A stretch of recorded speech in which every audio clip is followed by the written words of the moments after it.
кім қандай мақсатта келді, өтініш өздеріңіздің ойларыңызды білдіре аласыздар ма дәл қазір? Біреу үгіттеу бойынша, мәжбүрлеу бойынша келдіңіздер ме, әлде қызық келдіңіздер ме?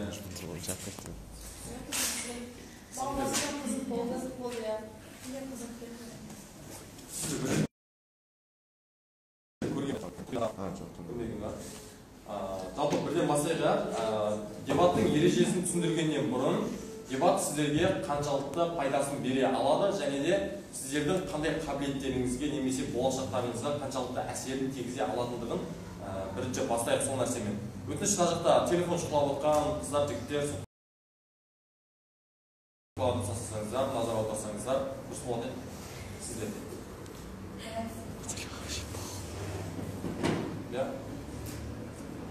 Жалпы бірден бастайық, сіздерге жалпы дебат кезінде Грецияда, ежелгі Грекияда пайда болған.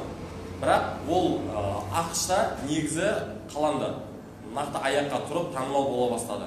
Ең бірінші ақш-та дебатты лордтардың балалар ойнаған. Лордтар деген адамдар кім екенін білеміз ба? Кімдер? Лордтар деген Сайырлардың балалары. Кімдер? Сайыр. Жоқ, тек олар емес. Байлардың байлар. Лордтар ақсүйектер. Министр, депутат, сондай секілді адамдар. Енді қараңыздар, сол кездегі министр, депутат, әкім сынды сондай дәрежедегі адамдар негізгі мақсат қандай болған? Балаларына қатысты? Оларды ақылды етіп тәрбиелеу, образованный. Жоқ. Кез келген ортада еркіндікте өз ойын толықтай жеткізе алу болған. Негізгі мақсаты солайдан болған, бәріміз білеміз ғой, кез келген атақты тұлға, белгілі бір дәрежеге жеткен, еңбекке жеткен адам не істейді? Баласының өзінің жолын жалғастырғанын қалайды. Дұрыс па? Олар саясатта жүре ме? Балалардың да сондай саяси көзқарастар тәрбиеленіп, ары қарай саясатты жалғастырып, мысалға Рокфеллер деген отбасы бола ма? Сол отбасы ары қарайда до конца жалғасып кете беру керек, ғасырлар бойына.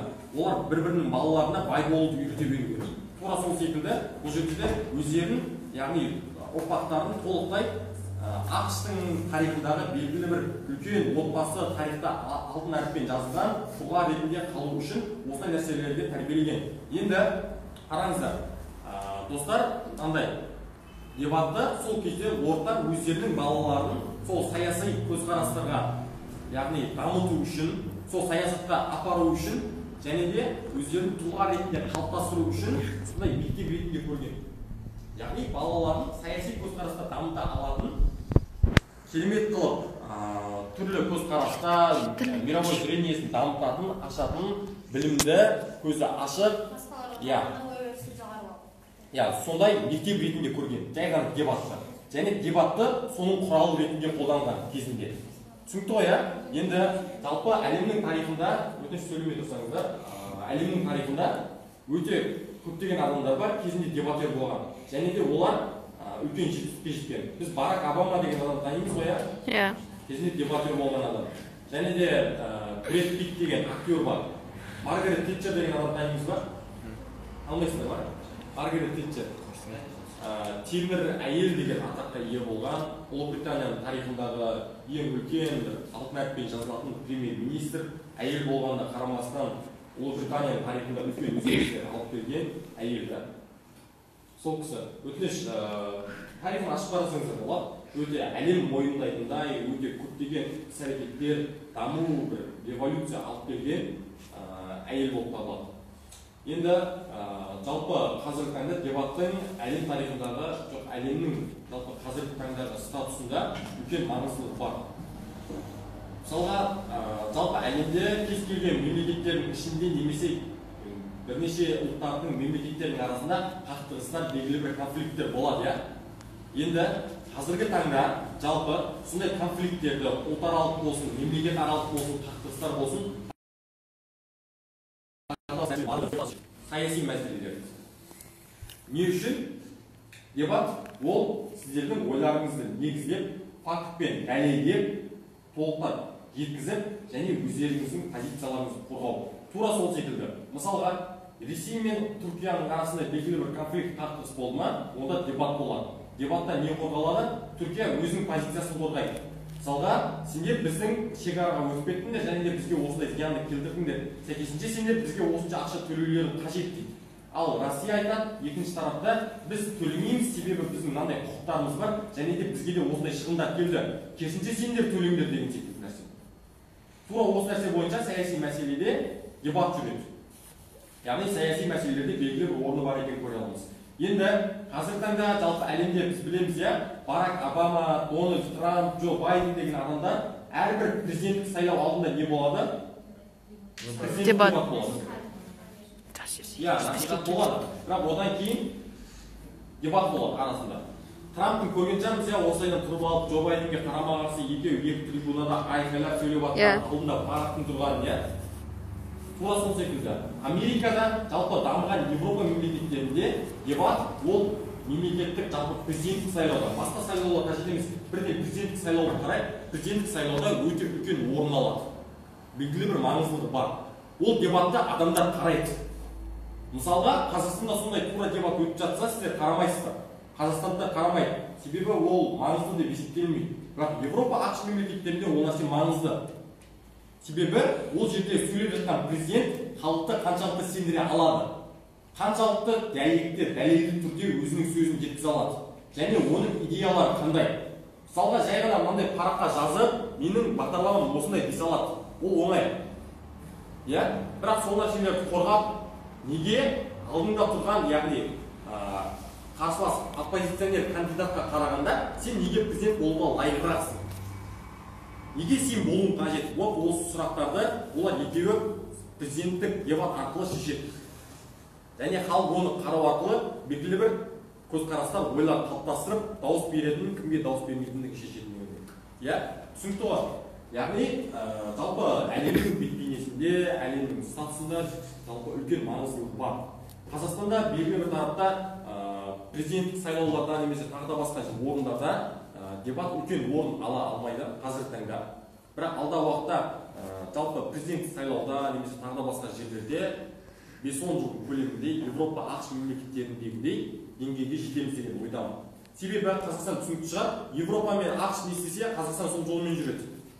Мысалға, осы дебат ақшқа осыдан 2 ғасыр алдын, 19 ғасырдың 60-шы жылдары, 1860 жылдары пайда болған. Сол уақыттан бастап дамыды. Ал Қазақстанда келгенде 20 жыл болды. Айырмашылық үлкен, бірнеше ғасыр бар арасында. Яғни алдағы уақытта біздің де тура осындай жолмен жүретіндігімізде, шайбысыз болады. Сосын келесі мынандай нәрселер, жалпы сіздерде түсінікті, Қазақстанда өзі, жалпы Қазақстанның өзінде де кезінде дебатер болған, жасықша дебатпен өткізген, және де қазіргі күнде үлкен жетістіктерге жеткен біршама тұлғалар бар. Бірақ олардың басым көпшілігі саясатта. Әкімдер, бірнеше депутаттар, осы Қазақстанда бірнеше облыс пен бірнеше қаланың әкімдері, министрлердің өзінде арасында біршама адамдар бар. Білім министрі Асхат Аймағамбетовтің өзі кезінде дебатер болған.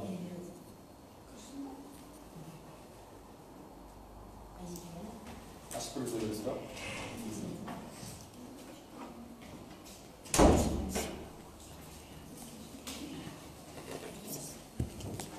Яғни, жалпы шыны керек, біз осы жерден көре аламыз. ақш-тың тарихына байланысты, саяси мәселелерге байланысты, және де Қазақстанда қазіргі таңда дебатер болған біршама тұлғалар, қазіргі таңда саясаткер, әкім, депутат болғанына байланысты. Дебат ол бірінші адамды саяси көзқараста, саясатта дамыта алады. Шыны керек, дебат ойнаған адам көптеген проблемаларды көре алады және сол проблемаларды шешуге тырысады. Сондықтан басым көпшілігі саясатта, сондай жерлерде, сондай мәселелерде жүреді. Түсінікті ғой, бұл бірінші пайдасы. Саяси көзқарасқа немесе дипломат, тағы да басқа белгілі бір саясатқа қатысты сферада жұмыс істегім келеді дейді адамдарға. Ол маңызды. Енді келесі, ораторлық қасиеттеріңізді дамытатын түсінікті шығар негізі, баршаңызға. Ол жерде қаншалықты сөйлейтіндіктеріңіз, қалай жеткізетіндеріңіз, ол жерде мысалға сіздерге уақыт беріледі, 5 минут немесе 4 минут сол уақытта тоқтамай өздеріңіздің ойларыңызды толық жеткізулеріңіз қажет. Сіздер бір парақта алып, толықтай барлығы болып тұра алмайсыздар. Тек қана бір ғана сөзге қарай аласыздар, бірнеше сөзге, яғни бір сөзді қарайсыздар, 2 минут сөйлейсіздер, немесе 1 минут сөйлейсіздер. Ол сөздерді қарау тек қана сіздердің ойларыңызға, идеяларыңызды ойларыңызға түсіру үшін ғана естеріңізге. Яғни оның барлығы сіздерден шынайы шығу керек. Айтып жатқан нәрселеріңізге өздеріңіз сенулеріңіз қажет. Дебат сіздерді сол нәрсеге үйретеді. Енді Бекжан ғой, Бекжан. Жалпы Наполеон Бонапарт деген адам танимыз ғой, Наполеон. Торт емес. Француз кімі? Атақты қолбасшы Франция тарихында. Енді Наполеон Бонапарттың жеткен жетістіктері қарап көрсеңіздер болады. Бонапарттың мынандай сөзі бар да: адам сөйлей алмаса карьера жасай алмайды деген. Кез келген ортада, кез келген сферада, кез келген салада адам белгілі бір жетістікке жету үшін сөйлей алу, ораторлық қасиет қажет. Мен келсем, сіздердің ойларыңыздан мынандай нәрсе туындауы мүмкін. Адамға белгілі бір әр салаға қатысты қажетті белгілі бір скиллдар, яғни андай бір қабілеттер қажет. Ол қабілеттерсіз адам ешқандай жетістікке жете алмайды деген нәрсе. Адамдарға қабілеттер қажет, мен келсем, бірақ сол қабілеттердің бар екендігін сіздерге дәлелдеу үшін, адамдарды сендіру үшін ораторлық қасиет қажет болады. Менде осындай қабілеттер бар, және ол сіздің сөйлеп жатқан сөзіңізге қарап адамдар байқай алуға қажет. Мана адамда осындай білім бар екен, осындай қабілет бар екен. Ол осындай нәрсеге шамасы жетеді деген нәрсе. Сіз ештеңе істемесеңіз де, ештеңені көрсетпесеңіз де, жай ғана сөзіңізге қарап, сіздің керемет мықты тұлға екендігіңізді байқай алатындай нәрсені сөзіңізге қарап байқалады. Түсінікті ғой? Жалпы сіздерде кез келген жерде мысалға ораторлық қабілеттің маңызды екендігін көре аласыздар. Дональд Трамп танимыз, иә? Дональд Трамп өзінің президенттік уақытына дейін кім болды? Дебатер. Бизнесмен болды. Актер. Бірнеше ғана кино ол. Бизнесмен болды. Енді сол президенттік уақытына дейін бизнесмен болған кезінде қай бір жылдар екені есімде жоқ. Нақты сол уақыттарда белгілі бір 2013 жылдар болу қажет. Сол кезде Дональд Трамп бизнесі құлдырап жатты. Толықтай. Және алдағы бірнеше аптада оның бизнесі толықтай банкрот болады деді. Ол үйінде жатты, менің бизнесім құлдырап жатыр деді. Сосын бір жиналысқа шақырту түседі. Сол жиналысқа мен үйде құр жатырмын, бизнесім құлдырап жатыр. Лучше бара салайын дейді. Белгілі бір бизнесмендер жиналысы. Окей, барады, жиналысқа барады. Сосын бір адам қасына отырады. Бір кісі үлкендеу келген. И сол кісімен сөйлеседі. Өте, сол жиналыс басталғаннан, жиналыстың соңына дейін екеуі өте жақсы сөйлеседі. Содан кейін барып, жиналыс біткеннен кейін барып, ол қасында отырған кісі, мысалға бір компаниялар болады, кішігірім компаниялар, иә. Сол компаниялардың жиынтығы болады ғой, ең үлкен басқаратын иә, қалай, филиалды, иә, филиалы. Вот, державалық компания. Вот сол компанияның басшысы сол кісі екен. Қасында сөйлесіп отырған кісі. Және сол кісімен, яғни сол кісінің көмегі арқылы, ол толықтай өзінің құлдырап жатқан, банкротқа жақын тұрған бизнесін қайта орнына тұрғызады. Енді қараңыздар, сіздер бұл жерде не байқай аласыздар? Ол сөйлесу арқылы өзінің бизнесін орнына келді. Сөйлесу арқылы 4 миллиард доллар қайтып орнына келтіріп алды. 4 миллиард доллар. 4 миллиард доллар. Жай ғана сөйлесу арқылы. Сөйлесу.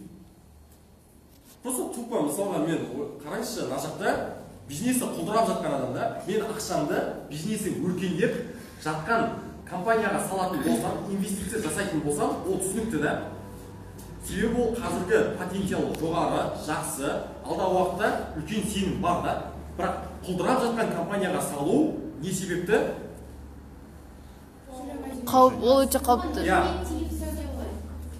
Өзіне тиімсіз да, ақша салып жатқан адамға. Бірақ ол адам салды. Ол сенді. Ол өзімен өзі сене салмайды. Кім? Дональд Трамп. Сендіреді. Түсінікті ғой, яғни бұл жерде осы оқиғаға байланысты Дональд Трамп өзін көрсете алады, мықты бизнесмен ретінде, ойы, көзқарастары дамыған, мықты тұлға ретінде. Сондай адам ретінде көрсеткендіктен, сендіре алды. Дәл солайынан кез келген ортада жалпы сондай сенімділік, өзінің ойын ашық жеткізе алу, көзқарастарын көрсете алу, өзінің қандай қасиеттері, қабілеттері бар екендігі сөздеріне қарап байқалып тұратын адам болу қажет. Түсінікті ғой, және сол нәрсенің барлығын сіздерге дебат бере алады. Енді мынандай нәрсені қарайықшы.